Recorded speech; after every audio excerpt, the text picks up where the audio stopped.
Assalamualaikum warahmatullahi wabarakatuh. Bagaimana kabar anak-anak Ustazah hari ini?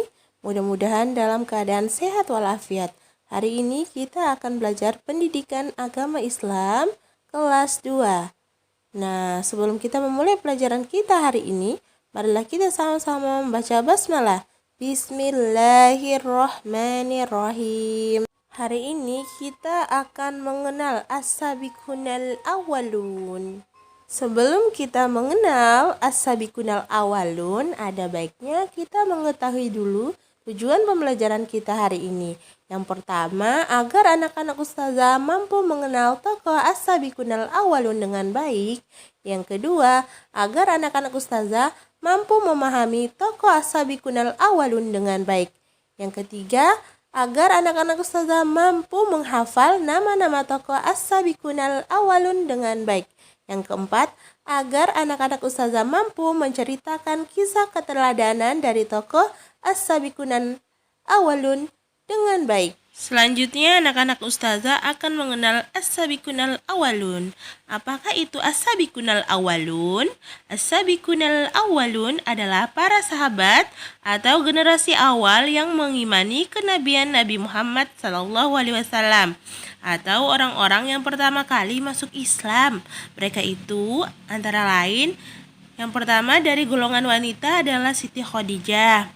Yang kedua dari golongan orang tua adalah Abu Bakar. Yang ketiga dari golongan pemuda adalah Ali bin Abi Thalib. Yang keempat dari golongan anak-anak adalah Zaid bin Harisah. Dan yang kelima dari golongan pengusaha atau bangsawan Utsman bin Affan. Selanjutnya, mengenal nama-nama tokoh as-sabiqunal awwalun. Mari kita mengenal para as-sabiqunal awwalun. Yang pertama ada Khadijah, yang kedua ada Abu Bakar, yang ketiga Ali bin Abi Thalib, yang keempat Zaid bin Harisah, yang kelima Utsman bin Affan. Tokoh yang pertama adalah Khadijah. Nama lengkap Khadijah adalah Khadijah binti Huwailid bin Asad bin Abdul Izzah bin Qusay al-Qursyah. Dahulu sebelum datangnya wahyu, beliau dipanggil At-Tahirah yang suci. Beliau adalah seorang wanita pengusaha yang mulia dan dermawan. Beliau adalah istri Nabi Muhammad SAW, merupakan golongan perempuan yang pertama kali masuk Islam. Khadijah memiliki pembantu bernama Maisyarah. Maisyarah melihat tanda-tanda kenabian pada diri Nabi Muhammad. Tanda kenabian tersebut misalnya tidak adanya bayangan Nabi Muhammad ketika berjalan di siang hari, dikarenakan cahaya Nabi Muhammad lebih terang dari teriknya matahari. Khadijah menikahi Nabi Muhammad karena Nabi Muhammad adalah seorang yang amanah, jujur, dan baik hatinya, serta keindahan parasnya Nabi Muhammad. Umur Nabi Muhammad ketika itu adalah 25 tahun, sedangkan Khadijah berusia 40 tahun. Semasa hidupnya, Khadijah mengabdikan hidup dan sepenuh hati mendukung perjuangan Nabi Muhammad Sallallahu Alaihi Wasallam. Yang kedua adalah Abu Bakar.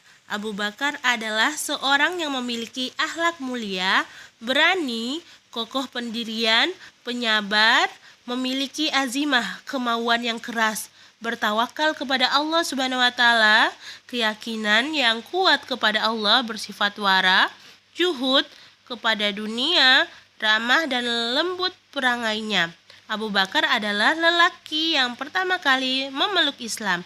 Dengan masuk Islamnya Abu Bakar, banyak manfaat besar terhadap Islam dan kaum muslimin. Karena berkat jasa Abu Bakar, tokoh-tokoh besar Quraisy akhirnya juga masuk Islam. Abu Bakar dikenal dengan sebutan As-Siddiq, artinya Abu Bakar yang benar. Karena Abu Bakarlah orang yang pertama kali meyakini perjalanan Isra dan Mi'raj Nabi Muhammad SAW, di saat yang lain masih ragu dan tidak percaya terhadap perjalanan Isra dan Mi'raj tersebut. Abu Bakar juga terkenal orang yang dermawan. Beliau gemar sekali berinfak, memerdekakan budak yang disiksa seperti Bilal. Beliau selalu mendampingi Nabi Muhammad SAW, baik saat di Mekah maupun saat berhijrah hingga sampai ke Madinah. Saat kematian Rasulullah, banyak para sahabat yang ragu-ragu, termasuk Umar bin Khattab yang menganggap bahwa Nabi Muhammad tidak mungkin mati. Kemudian Abu Bakar bangkit dan menyampaikan kepada para sahabat bahwa Nabi Muhammad adalah manusia biasa yang pasti akan mati, kecuali Allah Subhanahu wa Ta'ala yang Maha Kekal. Selanjutnya yang ketiga adalah Ali bin Abi Thalib. Ali adalah sepupu pertama Nabi Muhammad SAW. Ayahnya Abu Thalib bin Abdul Muthalib dan ayah Nabi Muhammad SAW, Abdullah, adalah anak Abdul Muthalib dari satu ibu. Ali lahir pada tanggal 13 Rajab sekitar 610 Masehi, yakni 23 tahun sebelum hijrah. Saat Ali lahir, ibunya memberi nama Asad dan Haidar. Ayahnya memberi nama Zaid, namun Nabi Muhammad SAW menamainya Ali, nama yang ditetapkan Allah untuknya. Di antara sekian nama panggilan untuk mengungkapkan rasa hormat, yang paling terkenal adalah Abdul Hasan, Abu Sibtain, dan Abu Turab. Gelar-gelarnya adalah Murtada, yang terpilih, Amirul Mukminin, pemimpin kaum mukmin, Imamul Muttaqin, imam orang-orang yang bertakwa. Nabi Muhammad SAW mencintai Ali. Ali pun mencintai Nabi Muhammad. Ali mulai bertindak sebagai pengawal Nabi Muhammad SAW ketika usia 14 tahun. Saat itu ketika para pemuda Quraisy atas anjuran orang tua mereka saling melempari Nabi dengan batu, Ali bertugas sebagai pembela Nabi. Dia jatuhkan para pemuda itu, merobek hidung, merontokkan gigi, dan membantingnya.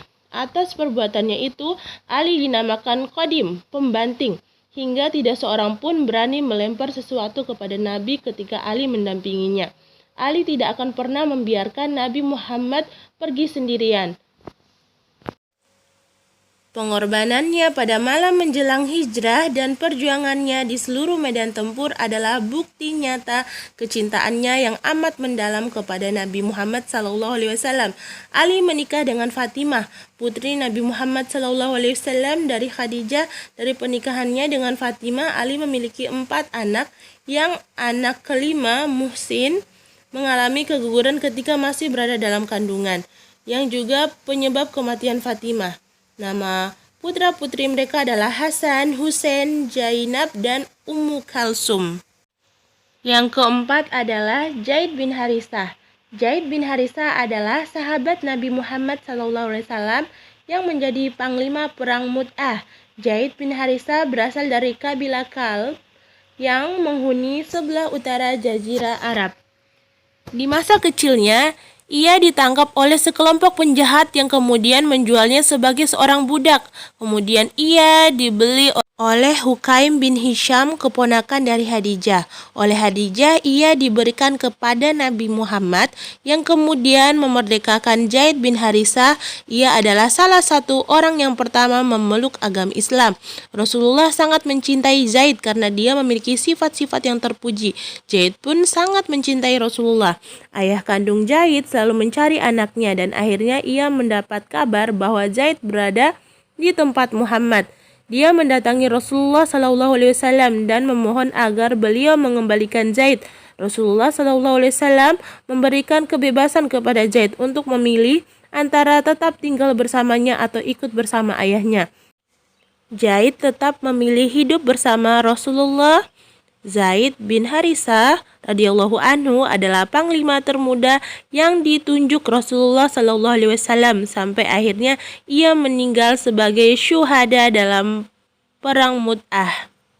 Kemudian yang kelima adalah Utsman bin Affan. Utsman bin Affan adalah seorang sahabat yang sangat menyayangi Allah Subhanahu wa Ta'ala dan Rasulullah. Beliau sangat taat menjalankan perintah Allah Subhanahu wa Ta'ala. Beliau menggunakan malam hari untuk membaca Al-Quran, berzikir, dan sholat malam. Utsman juga banyak melakukan amal soleh. Utsman berasal dari keluarga yang kaya raya, silsilah Bani Umayyah. Namun hal itu tidak membuatnya sombong dan tidak merendahkan orang lain. Setelah menginjak dewasa, Utsman menjadi saudagar yang sukses. Meskipun kaya raya, Utsman hidup sederhana. Utsman pernah menjamu banyak orang dengan hidangan yang lezat dan mewah. Padahal di rumahnya ia makan sederhana. Utsman bin Affan mendapat julukan Dzun Nurain yang artinya memiliki dua cahaya. Hal itu dikarenakan Utsman menikah dengan dua putri Rasulullah. Keduanya adalah Ruqayyah dan Ummi Kulsum. Utsman bin Affan diangkat menjadi khalifah ketiga, menggantikan Umar bin Khattab. Pada saat menjalankan sebagai khalifah, Utsman juga melakukan perluasan Masjid Nabawi. Utsman juga berjasa dalam mengumpulkan Al-Quran. Utsman memerintahkan untuk menyalin lembaran-lembaran Al-Quran dalam satu mushaf. Selain mengumpulkan dan menyalinnya, susunan surah-surahnya juga ditertibkan. Setelah itu, salinan Al-Quran yang telah diperbanyak disebarkan ke wilayah-wilayah kekuasaan Islam.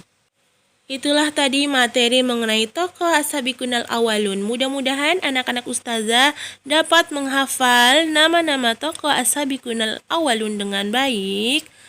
Sekian dan terima kasih. Semangat terus ya dalam menuntut ilmu supaya kita menjadi orang yang berhasil di masa depan. Terima kasih. Wassalamualaikum warahmatullahi wabarakatuh.